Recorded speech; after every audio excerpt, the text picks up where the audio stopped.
औज़ुबिल्लाहि मिनश्शैतानिर्रजीम बिस्मिल्लाहिर्रहमानिर्रहीम सल्लु अलल हबीबि अल्लाहुम्मा सल्लि अला सय्यिदिना व मौलाना मुहम्मदिन व बारिक व सल्लिम व सल्लि अलैहि।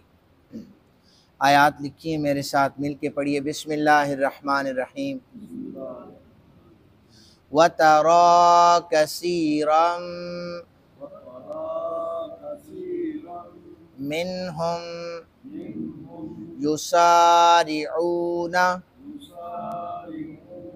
फिल इस्मि वल उद्वानी व अक्लिहिमुस सुहत लबिअसा मा कानू यअमलून लौला यन्हाहुमुर रब्बानिय्यून वल अहबारू अन कौलिहिमुल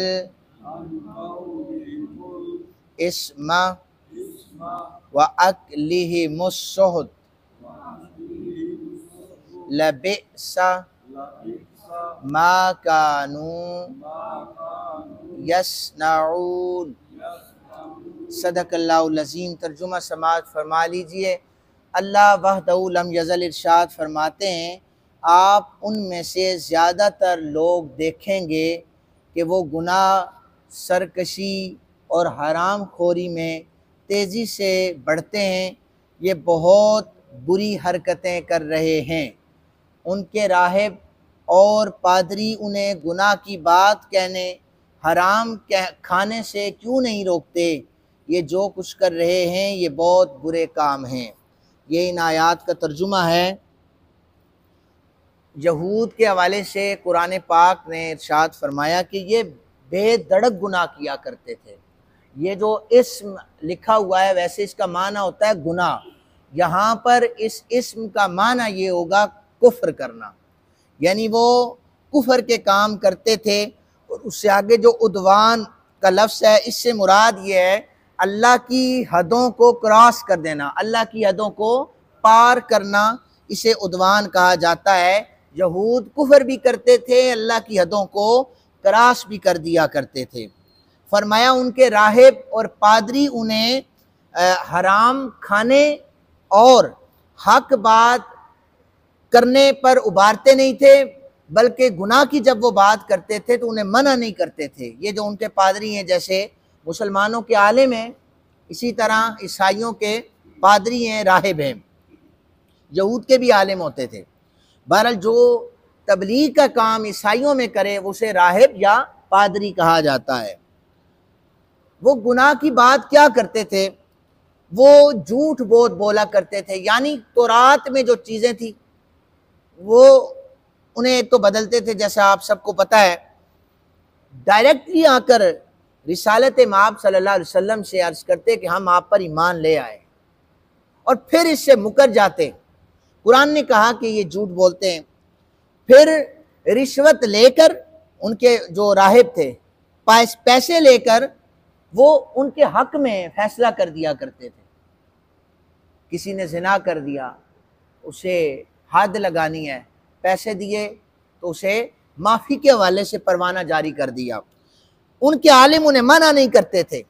इस आयत में यहूदियों के उन उलमा की मज़म्मत की गई है जो उनको गुनाहों से रोकते नहीं थे। अब ज़रा आप इस पर हज़रत जाबिर रदी अल्लाह ताला अन्हु से मरवी जो हदीस मुबारक है वो सुन लें। नबी अकरम सल्लल्लाहु अलैहि वसल्लम ने फरमाया, अल्लाह ने एक फ़रिश्ते की तरफ वही की, फ़लाँ फ़लाँ बस्ती को जाकर बस्ती को उस बस्ती वालों पर उलट दो। फरिश्ते ने अर्ज़ की कि मालिक, वहाँ एक ऐसा बंदा है जिसने कभी भी तेरी नाफरमानी नहीं की।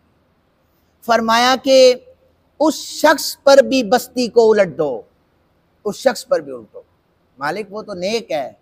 फरमाया उसका जो चेहरा है ना, वो कभी मेरी ज़ात की वजह से सुर्ख नहीं हुआ, मेरी ज़ात की वजह से नहीं बदला। यानी कभी भी उस फर्मा बरदार बंदे ने मेरी ज़ात की वजह से किसी से नाराज़गी नहीं की, यानी मेरे अहकामात उन तक नहीं पहुंचाए, मेरा फर्मा बरदार है, लोगों को तो कुछ बताता, तो इसलिए उस पर भी बस्ती को उलट दिया जाए, इसलिए कि उसने जो तबलीग का काम था वो नहीं किया। दूसरी हदीस मुबारक है, हजरत जनाब अबू बकर पाक रज़ी अल्लाह ताला अन्हो, आपने फरमाया है, लोगो तुम ये आयत पढ़ते हो, ए ईमान वालो, तुम अपनी जानों की फिक्र करो, जब तुम हिदायत पर होगे तो याद रखो कि किसी की गुमराही तुम्हें नुकसान नहीं पहुंचा सकती।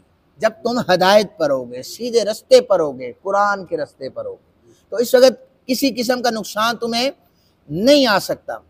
और फिर फरमाया, कहते हैं मैंने रसूल अकरम सल्लल्लाहु अलैहि वसल्लम को ये फरमाते हुए सुना, जब लोग जालिम को देखकर उसके हाथ नहीं पकड़ते, उसे रोकते नहीं हैं, तो अनकरीब अल्लाह उन सब को अजाब में मुब्तला कर देता है।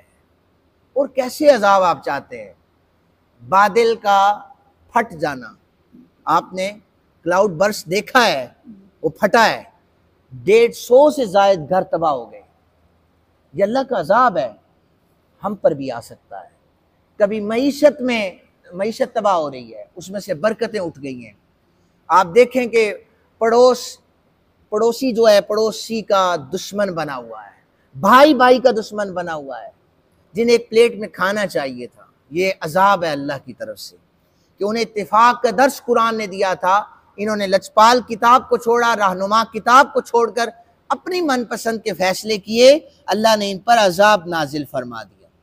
हजरत हुज़ैफा बिन जमान रज़ी अल्लाह ताला अन्हु बयान करते हैं, नबी अकरम सल्लल्लाहु अलैहि वसल्लम ने फरमाया, उस ज़ात की कसम है जिसके कब्ज़ा कुदरत में मुझ मोहम्मद अरबी सल्लल्लाहु अलैहि वसल्लम की जान है, तुम ज़रूर नेकी का हुक्म देते रहना और बुराइयों से रोकते रहना, अगर ऐसा न किया तो अनकरीब तुम पर अजाब भेजे जाएंगे, फिर तुम दुआ करोगे, तुम्हारी दुआ भी कबूल नहीं होगी। अब देखें ना आप, अगर हम ये याद रखें कि बुराई से रोकना, नेकी का हुक्म देना, ये सिर्फ मुसल्ले पे बैठने वाले इमाम का काम नहीं होता, ये माशरे में रहने वाले हर फर्द का काम होता है। जिसके पास इल्म है, जो जिस चीज़ को जानता है, वो उस इल्म को दूसरे तक पहुंचाए कि भाई आप गलत कर रहे हैं, आपने ये काम गलत किया है। बदकिस्मती हमारी ये है कि हम गलत इंसान का साथ देते हैं, इसलिए कि हमारी ताल्लुकदारियां हैं, हमारी उसके साथ दोस्ती यारियां हैं। याद रखें, अगर आपने दोस्ती यारी को देखते हुए, ताल्लुकदारी को निभाते हुए, पड़ोस को निभाते हुए, अगर आपने कुरान पाक की इस आयत पर अमल न किया, तो याद रखें हुजूर ने फरमाया है, ये मेरा फरमान तो नहीं है, मत किसी का इख्तिलाफ हो कि शाह साहब ये कह रहे, ये शाहों के शाह ये कह रहे थे, वो ये फरमा रहे हैं कि तुम्हारी दुआओं को कबूल नहीं किया जाएगा। कब? जब तुम नेकी का हुक्म नहीं दोगे, बुराई से रोकना छोड़ दोगे। इसलिए हर शख्स को चाहिए कि वो अहकामाते खुदाबंदी के तहत गलत काम कहीं पर देखे, अपना हो पराया हो, उसे रोक दे। आप देखें कोई मसला नहीं होता आपको। वो मैंने पहले भी एक दफ़ा रिवायत सुनाई थी कि कुछ लोग इस डर से कि कोई नाराज़ ना हो जाए, दोस्ती यारी है, तो वो नेकी का हुक्म ही नहीं देते।